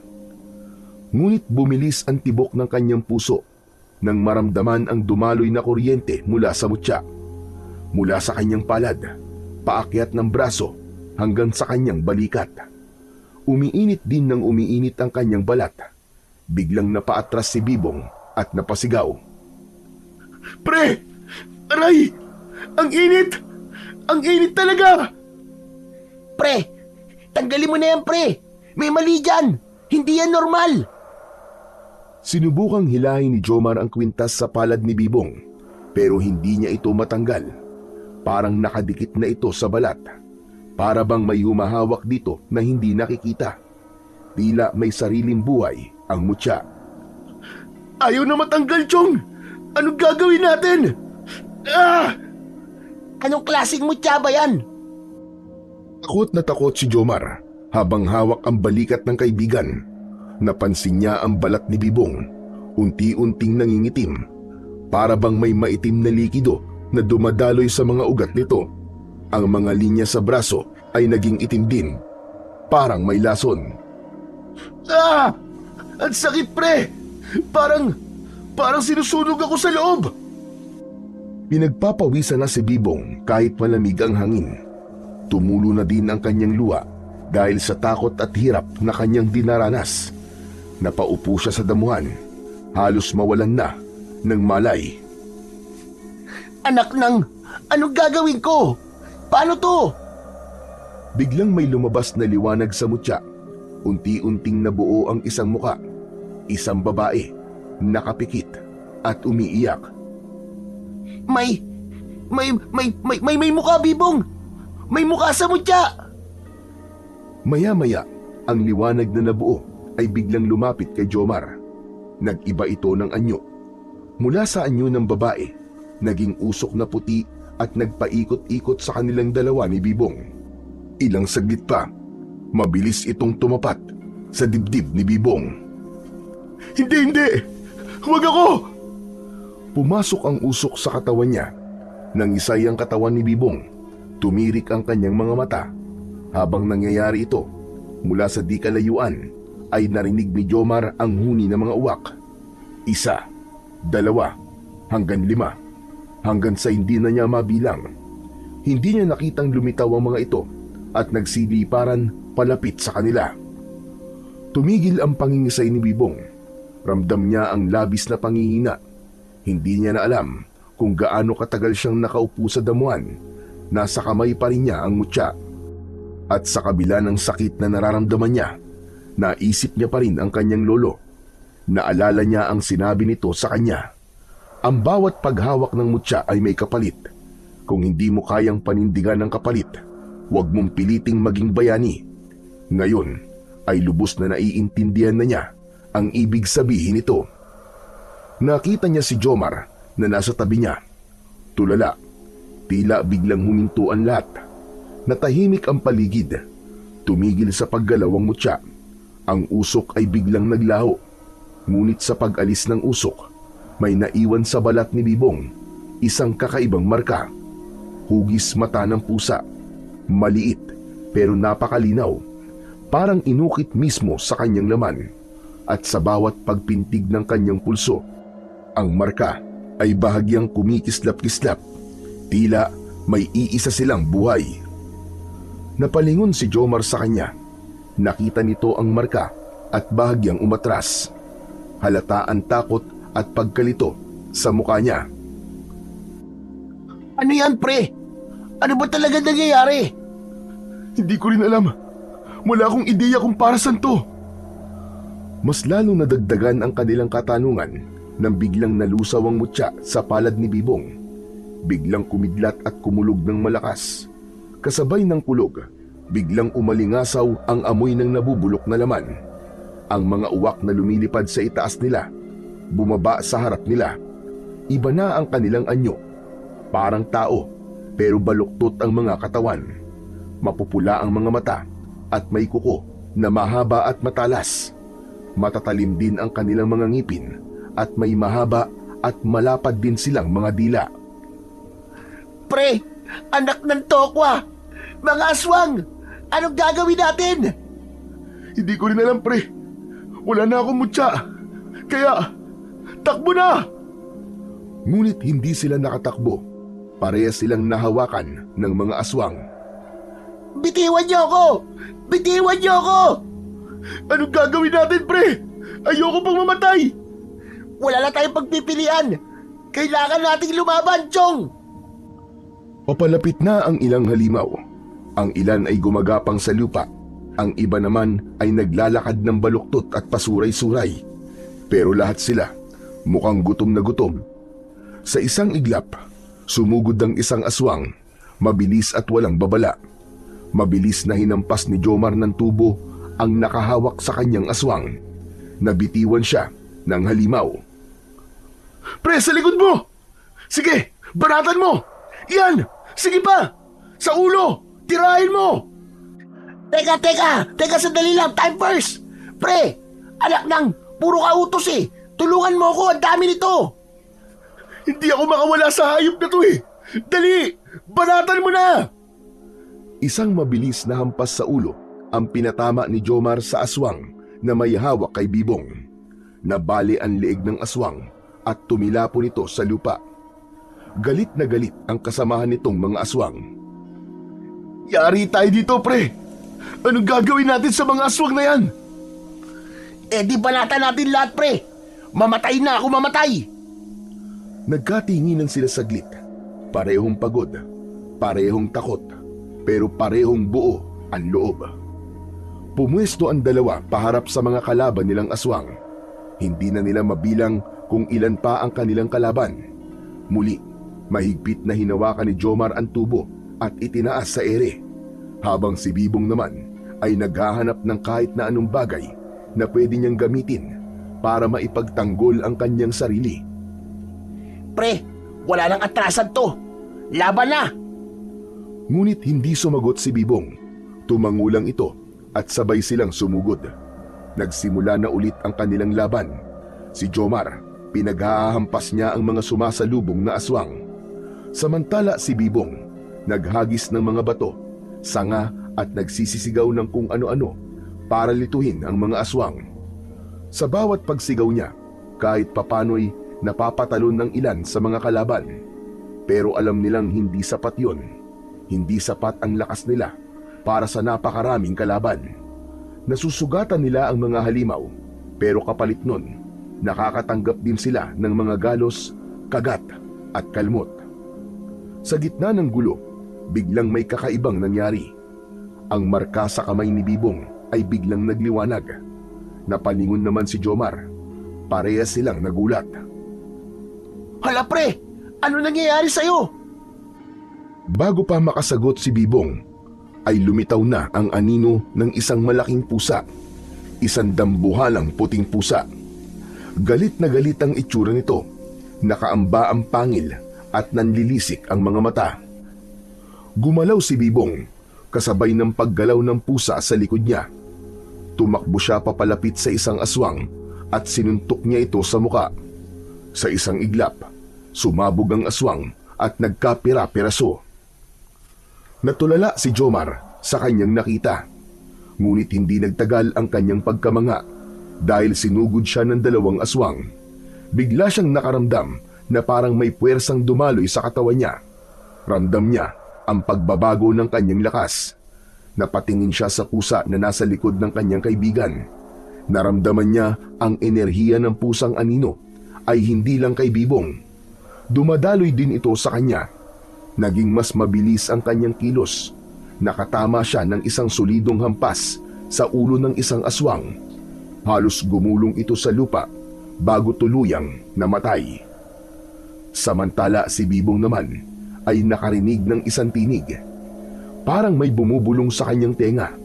Sinasabi nitong gamitin niya ang liwanag. Napakurap siya. Biglang nag-iba ang kanyang paningin. Naging mas malinaw ang lahat. Sa katawan ng bawat aswang, nakita niyang may mga suot silang parang mga kwintas. Hindi ordinaryong kwintas ang mga yon. Ang bawat piraso ay may nakasabit na mutya. Kulay abo, parang pinaghalong bato at buto, at animoy buhay na kumikislap sa ilalim ng kadiliman. Hindi basta aksesorya ang mga yon. Alam niya, nararamdaman niya, na yun ang nagpapalakas sa mga kalaban. Yun ang dahilan kung bakit matitibay at mababangis ang mga aswang na kanilang kaharap. Pre, yung mga kwintas nila, may mutya din sila. Doon galing ang lakas nila. Oh, anong gagawin natin? Hindi na sumagot si Bibong. Kumilos siya, gamit ang bagong lakas na dumadaloy sa kanya. Mabilis niyang inatake ang isang aswang. Sinadya niyang puntiryahin ng kwintas.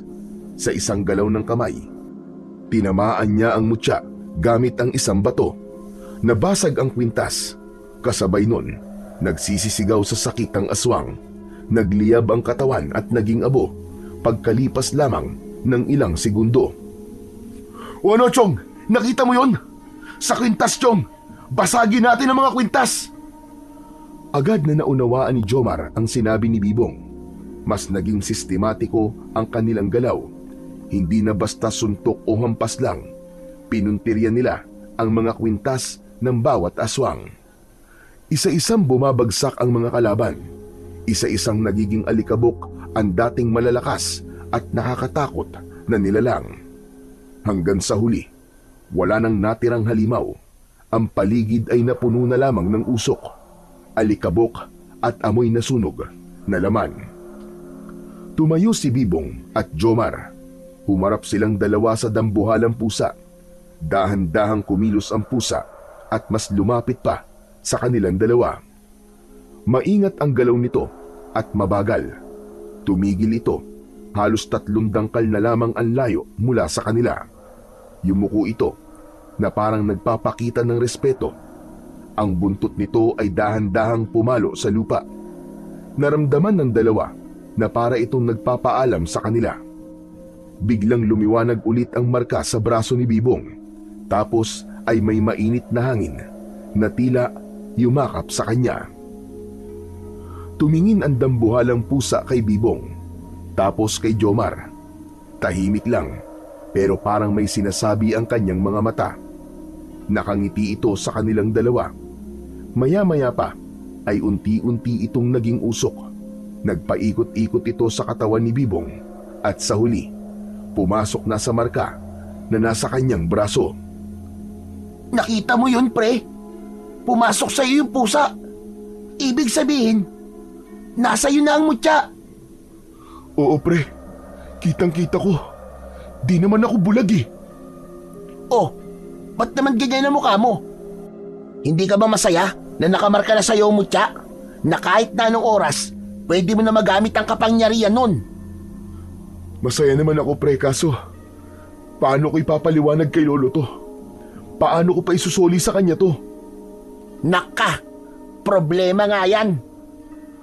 Walang yan naman kasi yung Romulo na yun eh. Akalain mo ba namang pinag-interesan tong mutya na to?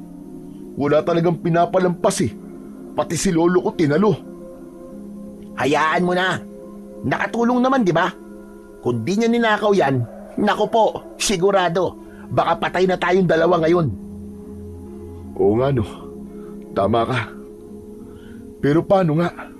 Aaminin ko ba kay lolo na tinakasan natin siya para ano? Para magnakaw? Hindi ko kayang sabihin sa kanya yun, Chong. Kasi kahit mukha akong tarantado at pilosopo, kilala ako ni lolo bilang isang mabuting tao. Wala ka nang magagawa, Chong. Kailangan mo na talagang aminin ang lahat sa kanya. Sa palagay mo ba, Chong, yun ang makakabuti? Oo naman. Sasamahan kitang sabihin sa kanya. Mabait naman si Lolo eh. Maiintindihan ka nun. Lalo pa kung malaman niya na nabingit ka na sa kamatayan at sa tulong niyang mutya, nakaligtas tayong dalawa. Sa bagay, wala na nga akong magagawa talaga. Pangako, sabay nating haharapin ang lolo mo. Pero bago yan, mabuti pa maglakad na tayo para makauwi. Baka mamaya may dumating na namang mga pangit na aswang at mapalaban na naman tayo. Ayoko na, Chong. Pagod na ako. Nagsimulang maglakad ang dalawa.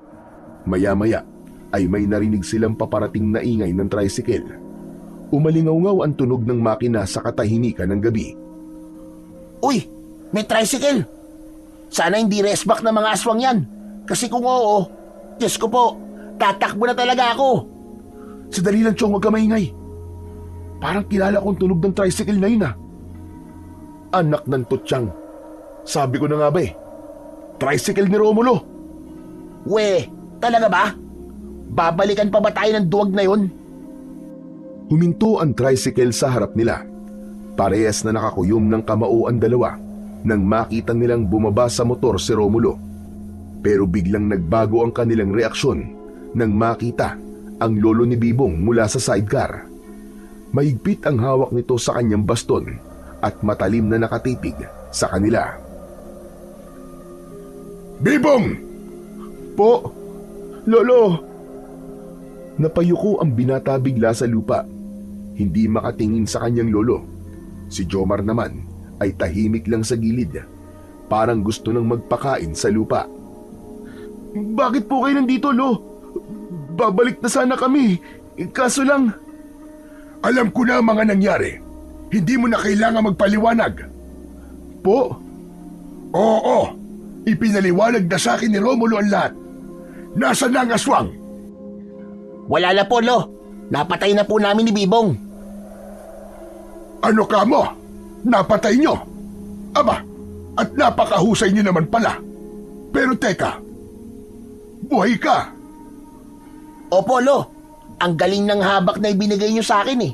Pero mas malakas yung mutya ng luha ng pusa. Anong sabi mo? Anong mutya ng luho? Bakit nasa inyo ang mutya? Bibong! Lo, akala ko ba'y naikwento na sa inyo ni Romulo?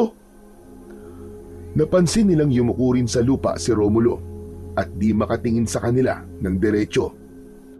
Ikaw? Panira ka talaga ng mundo ko eh, no? Kumpiyansa na ako na nagkwento ka na. Tapos eto, Hindi mo pa pala sinasabi sa kanya na ninakaw mo, Mutya. Lolo, kasalanan ko po eh. Ako po ang kumuha ng mutya. Hindi ko po sinasadya, Lolo. Nagandaan lang po kasi talaga ako sa mutya na yun eh. Tsaka nabanggit po kasi ni Jomar na haunted daw po yung gusali na pupuntahan namin. Kaya naisip ko na baka makatulong yung mutya sa amin. Akala ko ba hindi ka naniniwala sa mga kababalaghan at sa mutya? Sinabi ko lang naman yun para maging astig ako sa paningin nyo eh. Pero ang totoo, naniniwala naman talaga ako sa mga aswang at engkanto. Gusto ko lang magbida at magkaroon ng malaking silbi sa lakad natin. Silbi? At akala mo napakalaki ng naging tulong mo sa amin ni Jomar? Iniwan mo kaya kami? Pre, tama na, tama na. Kalma lang. Anong kalma at sinasabi mo? Naiirita ako sa pagmumukha ng traidor na to eh. Hayaan mo ako. Susuntukin ko lang yan maski isang beses. Tama na, pre, tama na. Patawarin niyo na ako. Natakot ako eh, nataranta. Saka ako na lang naisip na sunduin si Lolo para mailigtas kayo. Eh wala naman akong kakayahan na kalabanin yung aswang eh. Si Lolo mo, kaya niya kasi may mutya siya, di ba?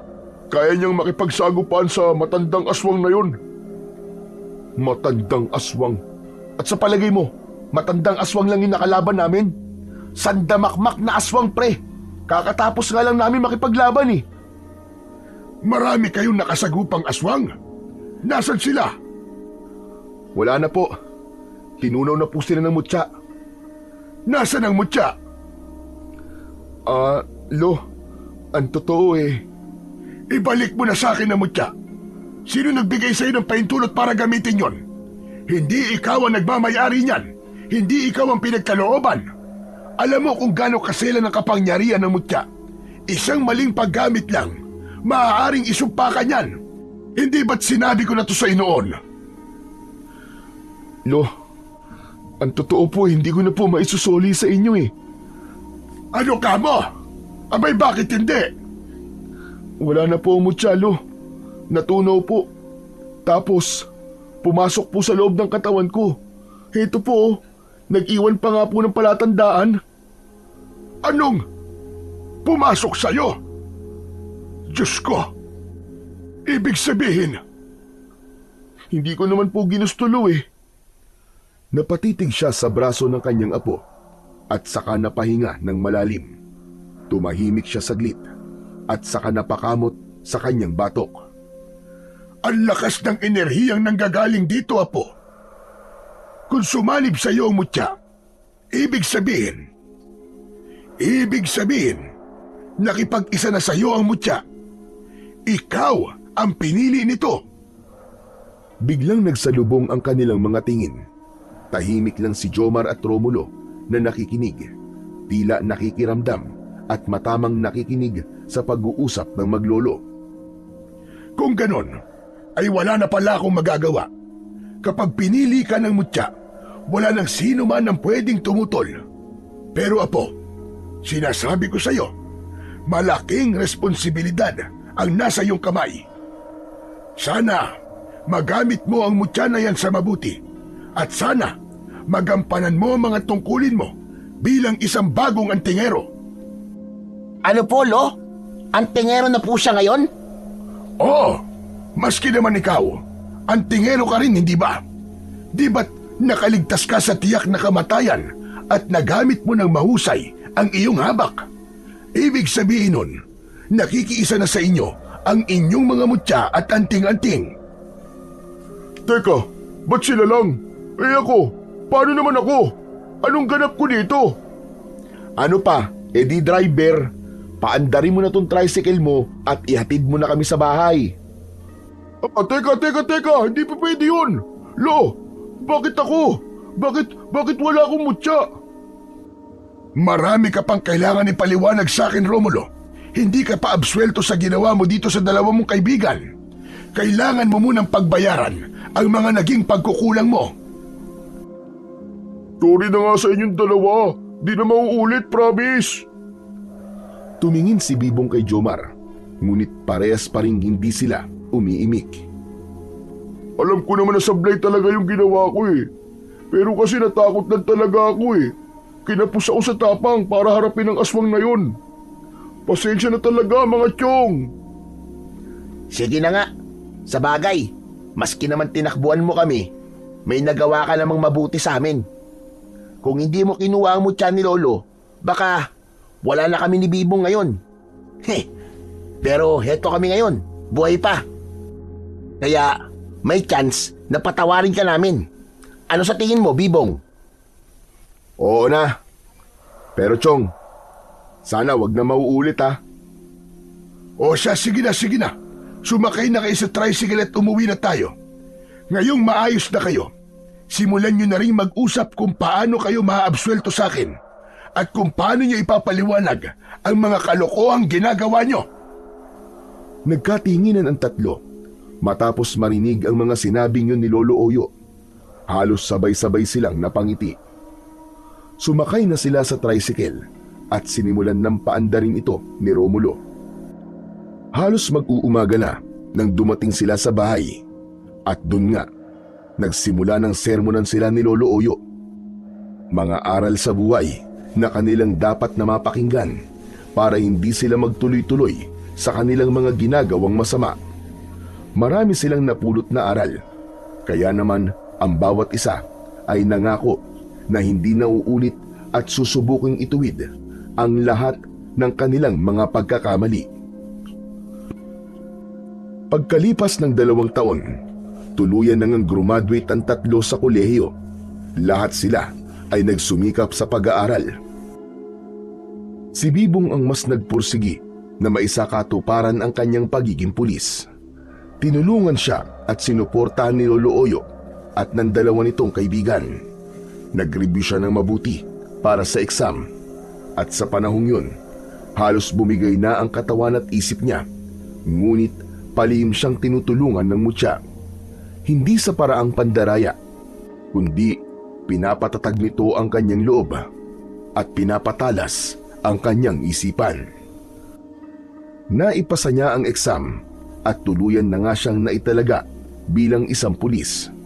Labis-labis ang saya ni Lolo Oyo.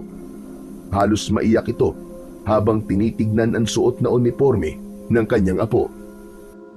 At sa mga sumunod na buwan sa kanyang serbisyo, unti-unti nang naging bahagi ng kanyang trabaho ang kapangyarihan ng mutya. Kahit hindi niya ito hayagang ginagamit, naroon ito palagi. Kapag napapasabak siya sa mga engkwentro, himalang hindi siya tinatablan ng bala. Dahil doon ay naging puspusan ang saya ni Bibong. Ginamit niya ang mutya hindi para manakot o magyabang. Ginamit niya ito para magligtas. Sa kabila ng pagiging abala niya sa kanyang trabaho, ay may isang bagay na hindi kinakalimutan si Bibong. Na hindi lang siya isang pulis, isa din siyang tagapangalaga at isang antingero na may kapangyarihan na nanggaling sa mutya ng luha ng pusa.